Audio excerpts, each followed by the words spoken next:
Yeah, everyone, it's me, Meko, and today I am sick. I finally caught the flu, which sucks, but more importantly, I'm playing post-nerf Predaplants. As you can see, we are no longer playing Super Polymerization, nor are we playing Predaplanet, because both of these will be moved to Limited 1, alongside Predaplant Drosophilium Hydra, and much smarter people than I have figured out that you'd rather be playing the Hydra than Spurpoly or Predaplanet, because the Hydra, you get to tribute it over anything, and it still auto wins against single boss monster boards out there, which a lot of decks are still keen on making. It's particularly good against post-nerf Lyrillith because, well, the Cobble Sparrow, they can only have one now, so it's going to be on the one thing, and you tribute it, and suddenly you can just deal with the rest of their board. Of course, I'm recording this on the 29th of November, and the ban list doesn't go live until December 5th, so there's not a single Lyrillith player playing post-ban list on ladder at the moment, which means they're just a bunch of giant cowards. This is a joke, by the way. I cocked a couple of months ago with a ban list that would not have been post-ban list legal, so I don't get to judge anyone. This is just a bit that I'm doing. Anyway, this is post-ban list Predaplants. This is pretty much what the deck looks like if you take a look at some of the competitive decks on DLM. We're playing 30 cards because we can afford it, because our scale is just so consistent, and we get to reveal pretty much anything to add pretty much anything and get a poly, which is just insane. Darlingtonia Cobra you might think is not worth playing anymore now that we don't get to search Super Poly, but there's still so many good cards you can get with it. Fusion Recycling Plant, Fusion Substitute, which is a potential draw as well, Fusion Recovery, which is plus you. The Psychotype's biggest strength is the fact that pretty much every single card of your deck searches another card of your deck, and you just never run out of advantage. I really like this very mirage oriented look at Predaplant that is not as explosive as the previous version, but still gets the job done and is still going to outvalue and outpace a lot of the other decks out there. It's going to be faster than something like Ghost Tricks, and it's going to be more resilient than something like Lyrillith or Revolution de Fleur list, which still exist. Quick rundown of the deck. I only have one Offre Scorpio, as you can see. If you have two is like the magic number that I've seen a lot of tourney players use, but one is fine. Worst case scenario, you can search it with the skill. Keep in mind that this is really susceptible to Effect Veiler, which are also running in this list.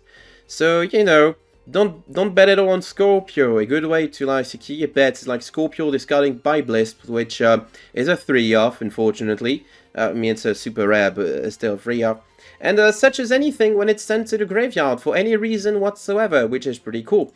Saracenians is a pretty decent end trap, and also such as something when it's sent to the graveyard by battle or by card effect. So on top of summoning itself and protecting your life points, you can fusion with this thing and it will search something else, which I'm sure you knew, but it's always super helpful. And unlike Biblist, which only searches Predaplant monsters, this guy can search any Predap card, which includes the not once per turn Predapruning, which is premature burial for this archetype, or the also not once per turn Predaponics, which is Salamangreat.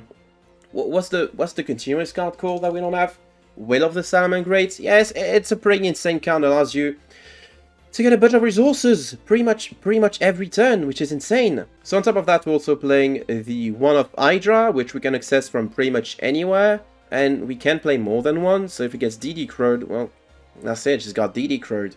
The one of Chlamydo Sandu, you can play two, I guess, but you don't really need more than one, in my opinion. It's not as important as it was in previous setups, where you would use Draco Stepelia plus Predaplants to turn a bunch of your opponent's monsters into fusion material that you would then be able to abuse with Chlamydo Sandu even on your opponent's turn thanks to Super Poly. This thing still gives prep counters when it leaves the field, so it makes for extra good link material. And Spinodionia, which is a pretty cool card, places a counter for basically free. I like this guy. And then, you know, playing a bunch of hand traps, some of which can win the game on its own. Mystical Space Typhoon, which also a really good card that can sometimes prevent you from losing a game immediately. Like I said, these two are not once per turn. And Predaplast is really good, and auto wins against Xyz-oriented decks because it places Predaplant counters sometimes 2, sometimes 3 on your opponent's monster, and now they can Xyz summon, unless they're playing Lyrilisk, I guess. For the extra, the 1-up Ambulomelitis, the 1-up chimerafflesia, the 1-up Dragostipilia, and the 1-up Starving Venom. You don't really need more than one of each, you know. If your Dragostipilia gets taken care of, who cares? You can just bring it back with pre-pruning. If you want to use Ambulomelitis' effect again, you can just shuffle it back into your extra deck with Fusion Substitute Graveyard effect. Like, this is insane how good at managing resources this deck is, and this is definitely the most capable part of the deck. And because we get to play so much cards that give us free stuff, we can play the Nightmares, Phoenix, and Unicorn to get rid of pesky back row monsters that otherwise would be difficult to deal with. And our final boss monster, Unchained Abomination, which we do get to make sometimes. And this is pretty cool. This is a generic Link monster. You don't have to use the Unchained, but you do need to use a Link monster materials, like after you used Nightmare Unicorn, pitch the PLYBLIST, for instance. Not only do you get an additional card, but you can also use the Predaplants or Predapruning later to revive the PLYBLIST and then go into Unchained Abomination, which is just insane. And of course, if the 3 PLYBLIST and the 3 Saracenian ratios want a dead giveaway, you can also summon Ensemble Robin. We used to summon Ensemble Nightingale, but this is also going to be moved to a limited 1 alongside you know, Spare Poly and Hydra, so we can't do that anymore. Assemble Nightingale, of course, being one of the biggest problem cards of our generation, but we can make Robin turn 1, which is decent, and turn 2 we can make Robin and then pitch any of our like 12 spells to go into full armored Utopic Ray Lancer, which will take care of opponent Lyrilisk, which is also pretty cool. So that's it, that's the deck. It definitely got a massive nerf, but it's still very playable and still very good. I don't know if I'm gonna get to Cog this month. There's only like 2 days left, and I'm sick, and I don't want to play ladder and festive like pre-ban list Lyrilisk is the absolute worst. But it's a pretty fun list to play, and I'm definitely gonna play it in December when the game gets actually good. For now, I only have a couple of okay-ish replays to showcase, so here are the replays. Thank you all for watching them. This here replay is going to be against Sharks, which is one of the Xyz decks of all time. Has received a bit of a nerf with Neural Ceiling going to limited 3, conflicting with Book of Eclipse, but otherwise pretty much untouched and unscathed from this previous ban list. Also a very competent deck. Going first, I did open 2 cards that allow me to go into pretty much anything. I was playing Drolane Lockbird in previous versions of this deck, until I realized it's not generally as flexible as DD Crow and Valor are on ladder. Like, if you're playing turnies, maybe Droll is better because it stops Lyrilisk and Predaplants dead in their tracks, but otherwise, you know, DD Crow is better against Ghost Tricks. It's probably better against those petty Blue Eyes players if they try to activate Ultimate Fusion. You just DD Crow one of the Blue Eyes in the graveyard and suddenly maybe they can't anymore. Anyway, I'm gonna get to what I do. I summon Scorpio, got the Darlingtonia Cobra. I think I messed up because I pitched the Polymerization for Fusion Substitute here, which leaves me with not much to do. I don't have another way to Fusion this turn, which is really annoying. And I pretty much messed this game up, because I was sick. That's my excuse. I was sick, messed this game up, get to set the Predaplants, get the Scorpio back with the Fusion Recycling Plant, and the turn. So that's, like, not much, but funnily enough, this is enough to win. Because I'm playing against Shark, they're gonna right-hand Shark, then left-hand Shark. Left-hand Shark's effect needs to activate to become a level 4, which is something that I can Vela, so they're stuck with a level 3 on field.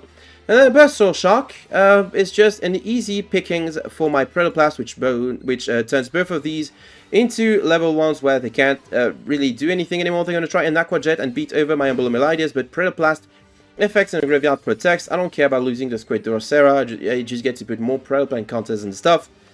So overall, that's pretty good. We have to pay the 8 for the Predaponics, you know, pay 8, feel great. And I'm just going to put the Saracenian that I special summoned and the Ambulomelitis into a Nightmare Phoenix. Why I bring back Saracenian? Because I was under the impression that this would get me somewhere, but it doesn't. Because Saracenian needs to be sent by card effects in order to float into something.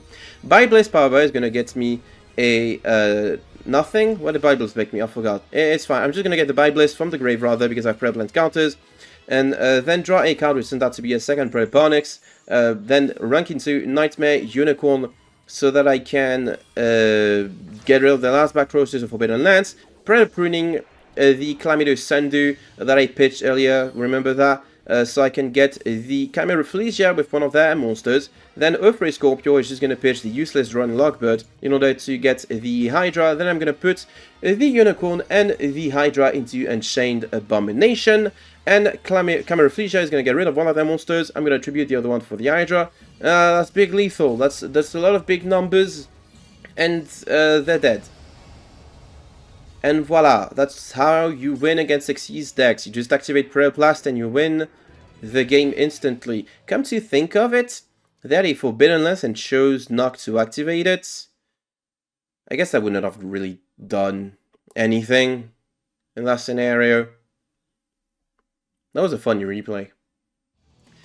The second replay is going to be against Cyber Dragons. Cyber Dragons, one of the decks of all time, expected to do a lot better once the ban list releases. Although I don't think this deck has any tourney toppings.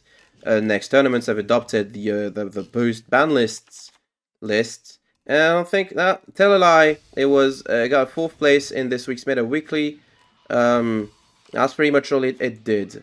So anyway, I'm not gonna mess it up this time. I get to summon the Offer Scorpio, pitch the Biblist, but my opponent does have an Effect Veiler, which is kind of annoying, but that happens. You know, I can still make some plays. It's fine. Biblist is gonna get me a Saracenian, which is pretty good. Then I'm going to activate Paramerization, fusing the Saracenian and the Offer Scorpio into an Ambulomelitis, which is in turn going to touch absolutely nothing because my opponent has the second Effect Veiler, which it's a bit frustrating. I'm just going to activate Fusion Recycling Plan and pass. I can't really do much. I'm going to get the Saracenian back in hand to protect my life points. And with everything that's said and done, my opponent's not going to be able to do anything with that 3 cards hand because turns out they put maybe too many end traps and not enough good cards in them.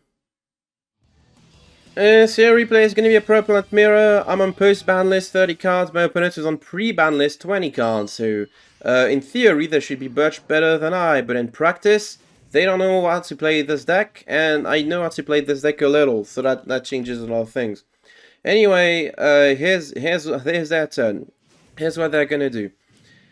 And they're gonna reveal some cards for their skills. How do you feel about this skill, by the way? I don't know. I think I would have preferred more scale nerfs for this skill. Ghost Tricks, Liberalisk also. I wish they also stopped making skills that just say if you have a monster on your field, you can just return it to the deck.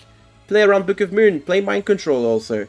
You know, that's not a very fun or interesting interaction as far as I'm concerned, but who am I to say? Anyway, they're gonna offer a Scorpio, pitch Biblist, Biblist gonna get again Chlamydo Sandu, and they're gonna add the Fusion Recovery to hand.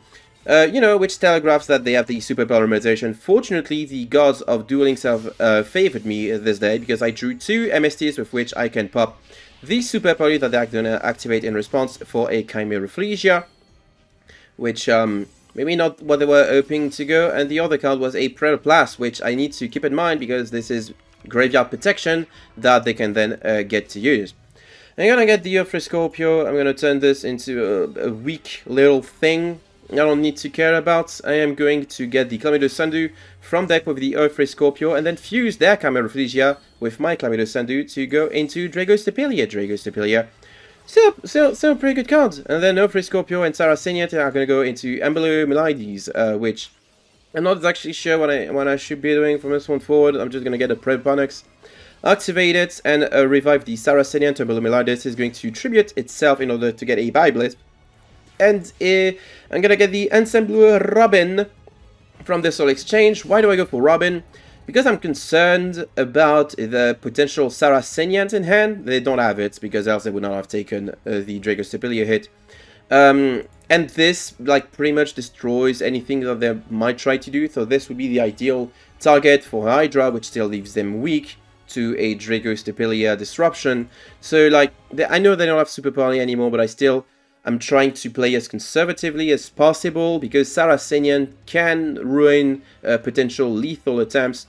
This is big damage anyway, and I have like more advantage than them because I'm playing Plutoponics, which is a pretty insane card, and also something that I failed to mention, I failed to do here, is if the Bible is sent to the graveyard, even as part of the Xyz material, you just get to search an additional card for free, which I didn't do there because I misclicked because I'm an idiot, but no, it's an idiot too, because all they do is summon Hydra, activate Fusion, Recycling Plant, set a card and pass, and I'm pretty sure they could have like done more plays and stuff. Maybe the hand was full of back row. I don't know, I don't care. Here, this replay is going to be against 1000 Eyes Restrict. You know, the Relinquished skill that's released? When that shit released? This such a bad skill, but it released? I need to look it up, because I genuinely can't believe they released this skill. 1000 Eyes Illusion, right? When they release it? They released it alongside the structure deck that had this thing. So, November 2022. 2 years! Wow! This like, deck's anniversary, 2 years anniversary is gonna be tomorrow. Let's see what it does. A single boss monster pass, which, why am I even showing this? Why is this replay even worth seeing? Because it shows the problem of, like, single boss monster boards in the Predaplant format. It's not good enough. I just get to tribute your thing. There's nothing you can do about it. I don't care about this back row. There's so many things I can do with the cards. Like the 7 cards that I have in hand before I need to commit to actual plays. I can make the nightmares, get rid of the back row, win the game instantly. And all you did to try and prevent this from happening was summon 1 monster. And last but not least, a duel against everyone's favorite deck, Battle Chronicle Blue Eyes, a deck that people are still playing to this day, even though it's pee-pee poo-poo bad. And that's a fact. A lot of people got upset at me for calling Blue Eyes a pee-pee poo-poo bad deck. Let's take a look at all the Blue Eyes lists that topped the KCC Top 100. Interesting. I can't seem to find any. That's fine. Let's look at all the Blue Eyes lists that top tourneys that happen after Banlist. After post-Banlist, this deck is really good. And there are none either. Curious. Anyway, just classic Predaplant plays. You know, I get the Opera Scorpio, and then I pitch the Effect Veiler. I don't think I'm gonna need it against this deck. I mean, they take care of my back row. Oh no, whoop-de-doo. I'm gonna have is like an MST probably.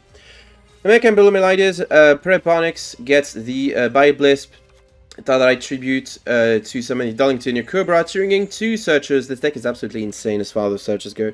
One of which is Fusion Recov, the other of which is a Saracenian. So I get the Scorpio and the Polly back. Polly is going to Fusion summon a Darlingtonia, the Dragostabilia rather, because I can. There's a lot of the stuff I can do. Predator Pruning, bringing back the POST-BANLIST, Predator Pruning, bringing back the Saracenian, and then put 2 and 2 together, or rather 1 and 1 together, into Ensemblura Robin, which is just gonna sit there. MST pass. Not like the most terrifying endboard out there, but still good enough to deal with a TL like 37 deck like Blue Eyes. Anyway, here's Blue Eyes White Dragon. Wow, they really used their Chronicle things on this. They're gonna get the Ultimate Fusion, showcasing that they already do have the Successor Soul. So as soon as they induct, I'm going to activate the Ensembler Robin to bounce it back, knowing that there is a Successor Soul in my near future, targeting my Ensembler Robin, getting rid of it, so that they can summon a second Blue Eyes from deck. This one doesn't look nearly as good. And as the POST-BANLIST activates, they're going to activate Ultimate Fusion. I just activated Dracostabilia here for funsies, because it doesn't really matter. You know, they're going to put 3 Blue Eyes together into a Neo Ultimate Blue Eyes, which, wow, it's a big monster. Destroys my Dracostabilia. I get the Hydra for next turn, wink wink. And they're going to try and attack me directly, but I have the Saracenians. So, whoop-de-doo, don't get to do anything. In the end phase, I'm going to pop the Successor Soul on their field. They still have a back row. I top deck the Squid Drossera, but if I didn't, I can just Earthray Scorpio, pitch the Hydra, and then search the Squid Drossera in order to put a Predaplant counter, because I can't put it on my skill because I do control monster. But during the Squid Drossera, means I can summon it with Predaplants, and then link 2 of my monsters together into a Nightmare Phoenix, which is going to pitch the Hydra to pop their back row while placing a Predaplant counter on their monster, which I'm then going to be able to tribute for the Hydra in my graveyard. And from this position, I'm pretty sure I can't lose the game anymore. Like, this is such an easy win that my opponent just acknowledged it and conceded. So that's the deck. I would like to formally apologize to everyone I told that they needed 3 prayer practices. You don't. This list is not even playing prayer practice. I used to play it and then I realized this is kind of cumbersome because it locks you into fusion monsters and prevents you from doing either the okay-ish turn 1 play of Ensemble Robin or the super really good turn 2 or turn 3 plays of like going into link monsters to get rid of your opponent's stuff. So if you spent money in this game trying to get Predator practice, I'm sorry. That's this one's on me. Overall, I think this deck is in a really good spot at the moment. It's not like the definite best deck anymore, but I still feel like it's one of the best decks. Maybe it's still like the best deck post ban list. And if you've invested gems or money on Predaplants, you have not wasted your time. You can still play this deck, and if you're poor, you don't even have to play the flurry of entraps that I'm playing. And you can still call it a day and still probably cock super easily with this. In the meantime, thank you for watching this video. I hope that you enjoyed it. Thank you in particular to Dingus, Oudish Boy Zero, Zinnia, Jimmy, and Yannick for their donations on Coffee.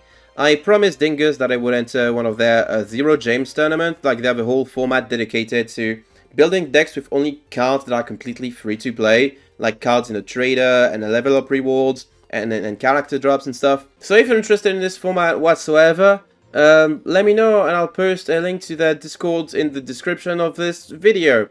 And what else is there to say? Thank you once again for watching. Take care everyone, and I will see you all next time.